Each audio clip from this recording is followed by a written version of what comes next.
Gereja Katedral Jakarta merupakan tempat ibadah untuk umat Katolik dengan tema neogotik. Gereja ini memiliki lapangan parkir yang luas yang dapat dimanfaatkan juga pada saat hari raya besar umat Katolik. Memasuki gereja ini terdapat ramp untuk umat dengan kursi roda. Memasuki pintu utama terdapat ruang penerima, di mana ruangan ini dimanfaatkan umat untuk mempersiapkan diri sebelum memasuki gereja.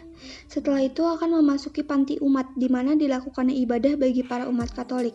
Terdapat mimbar berbentuk keong untuk pastor memberikan khotbah, di mana mimbar ini dapat memantulkan suara di saat waktu itu belum ada mikrofon.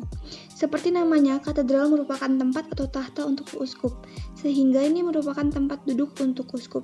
Uskup merupakan pemimpin pertama gereja Katolik di Indonesia. Berdasarkan ruang privasinya, di dalam gereja ini terdapat ruang pengakuan dosa bagi umat Katolik yang akan mengaku dosa. Ruangan ini terbagi dua, yaitu pastor sebelah kiri dan umat di sebelah kanan, yang dibatasi partisi untuk menjaga privasi umat. Selain itu terdapat lampu yang menandakan bahwa sedang diadakannya pengakuan dosa. Berdasarkan dimensinya, gereja ini memiliki tinggi 17 meter dengan denah berbentuk salib. Bagian dalam dari bangunan ini terkesan megah dan besar, mengartikan kasih Allah yang besar juga terhadap manusia. Selain itu terdapat sense of place bagi umat Katolik yang memasuki gereja ini. Akan merasakan kehangatan hati, sejuknya udara, dan ketenangan. Hal-hal ini didapatkan karena terdapatnya jendela-jendela besar yang terbuat dari kaca timas di sekeliling altar gereja yang memberikan kesan seperti cahaya Roh Kudus. Jendela ini juga berpola flora atau bunga sehingga ada kesan seperti berdoa di Taman Eden. Berdasarkan kekokohannya, langit-langit dari gereja ini berbentuk melengkung dan berbahan kayu solid dari Indonesia. Pada langit-langitnya pun terdapat sirkulasi udara sehingga cukup banyak oksigen masuk ke gereja ini.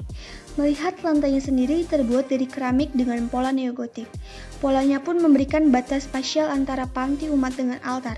Pada panti umat, lantainya berwarna hitam dan putih, sedangkan di altar berwarna merah. Ketinggian lantai juga berubah pada saat memasuki area altar, yang menandakan semakin tinggi tempatnya, berarti semakin suci. Dinding dari bangunan ini terbuat dari batu-batu dengan hiasan berupa pola bagi umat untuk mendoakan jalan salib yang terbuat dari keramik yang dilukis.